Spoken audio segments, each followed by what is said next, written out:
You? It's the first face I got to see. Ugly Irishman. Scotsman. Is there a difference? Yes. I want to ask you about, because the main event tonight was the biggest spot on the show, or one of them, and at the end people were just like really happy leaving the building. How did you feel like it went?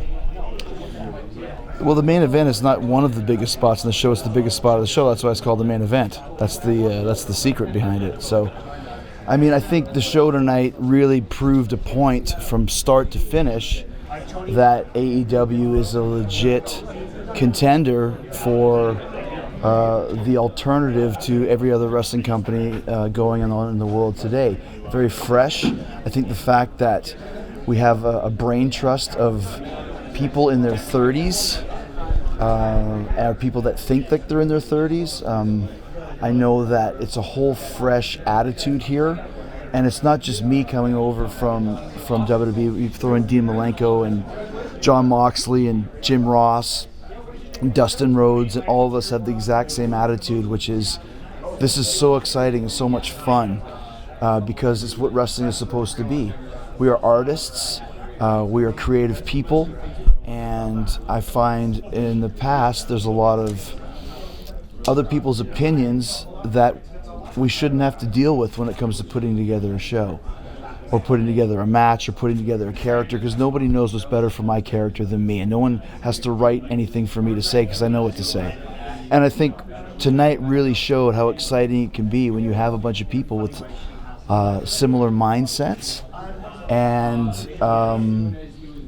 a whole kind of contingency of fans that are looking for something extra, something an alternative. Like I said, there's nothing wrong with giving people a choice, and we have now established that AEW gives you a choice if you're a wrestling fan. Chris, as someone who used to be in WWE, what'd you think of Cody's entrance with the sledgehammer and the throne?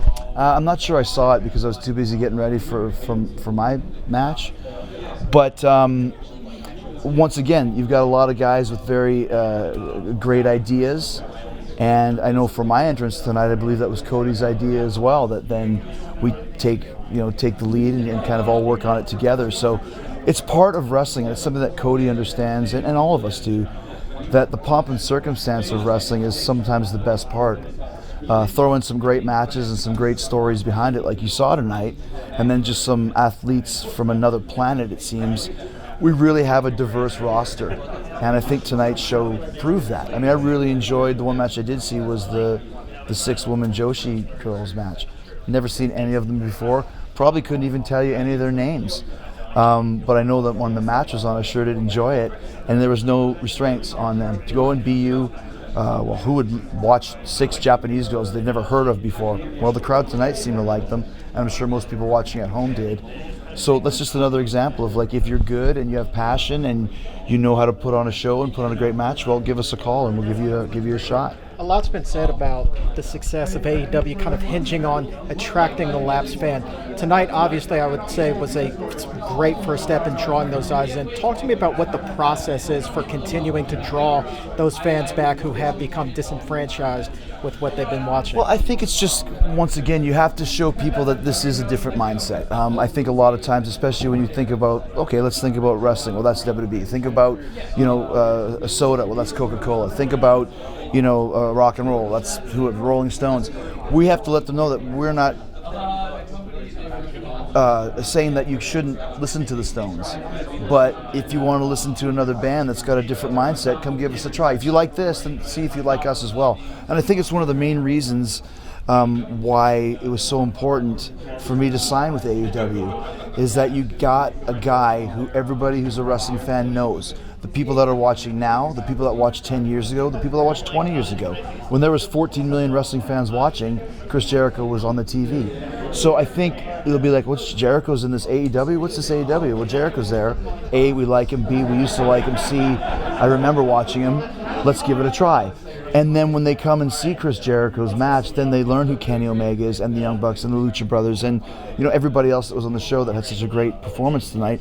It's the same thing that happened when I went to New Japan with Kenny as well. A lot of people went to check out that product because of me, and then when they got there, they realized that it was a lot of fun with a different style. AEW kind of takes that same concept and moves it even 1,000 times more, because I think we have the three things you need for a wrestling company to be successful, or any company in entertainment, is the financial backing, check that box off, is the television, the way to get people's eyeballs on it. We've got that.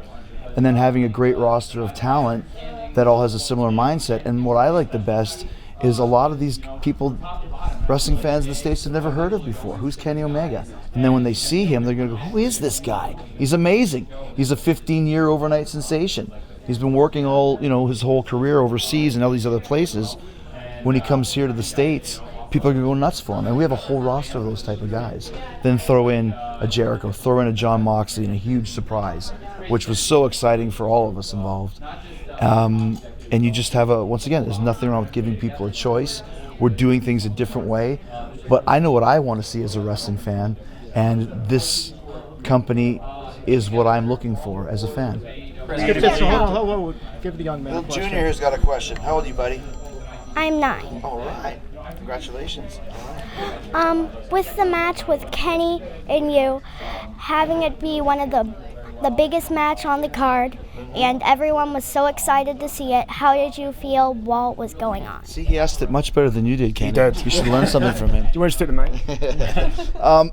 How did I feel about it? Well, I mean, once again, the secret to a great wrestling show is it's like a great set list from a band. You start out big and then you move through and through and through. So the last match, the last song should be the biggest one that leaves people the most excited. So I think we did that tonight. But once again, I mean, to follow the Lucha Brothers versus Young Bucks, it's not an easy thing to do, which is why we worked the match a completely different way, much more violent and brutal, hard hitting, which is kind of both of our styles. We have that from our Canadian upbringing.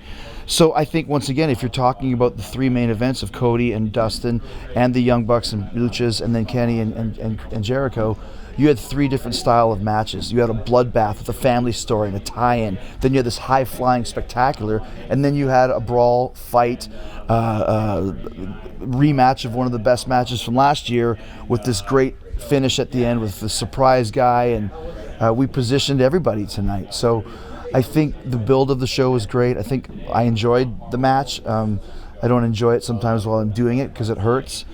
But, it's one of those things. At the end of the day, you sit back and go, you know what? After 4 months of anticipation, I think everybody got what they expected and more. And what that's all you can exactly ask. was the spot that busted open Kenny's nose, or busted his nose out? But it's not a spot. I punched him in the face. I mean, what more do you want, dude? Cover your ears. You punch him in the fucking nose, that's what happens. Chris, 2 more minutes for thank yous. I think sometimes people forget that this is a contact sport, and I can't even really tell you what happened, but once again, when it does, we move on and go through it, and I think it adds the intensity when you have some blood, as long as it's not mine. Can I tell you about your schedule in AEW, being a weekly TV show? You've talked about not wanting to be there all the time and do what you used to do, but have you kind of thought about what you want your schedule to be? Is there anything you can give away about it? Well, I know what my schedule is going to be because we have it in my contract, and it's going to be a very everything that I do in AEW is going to be important. When I appear on the show, it's going to be for a reason, and it's going to be something big. So I think I'm excited. I think the next show I'm doing is the show in Jacksonville. You talked about the importance of your role. How much pressure do you feel, like knowing that you are that guy that people are going to say, wow, Jericho's there, let me check this out. Oh, by the way, the rest of this stuff, that's cool too. I thrive on it. I want to make a difference. I don't want to be just another number on a board somewhere. And I think if I would have went back to WWE, that's kind of the role that was there for me, which is fine. My biggest thing is when I had the best angle in 2016, the best story with Kevin Owens, and we ended up second on WrestleMania. That's when I knew it's like, I got to get out of here. That should have been the main event or semi-main event of the show. And that's not being any type of the word be bitter or whatever. That's just stone cold business. I get it. I understand. So for me to come here, now it's a chance to make a difference and to really be at the level that a guy with 29 years of experience and at 48 still having great matches and really no signs of slowing down for whatever reason. I think this is a great place for me to be in, and there's a lot of pressure, but I can take pressure because I've been having it. Like when you've main evented at WrestleMania, you don't really care about pressure anymore. And there's a lot of guys on this roster who might not feel the same way. I mean, you main event at Tokyo Dome like Kenny has, same thing. So the pressure is a good thing because we're all working towards the same outcome, which once again is to have a great alternative for wrestling fans and to bring wrestling fans back into enjoying this sport that we all love.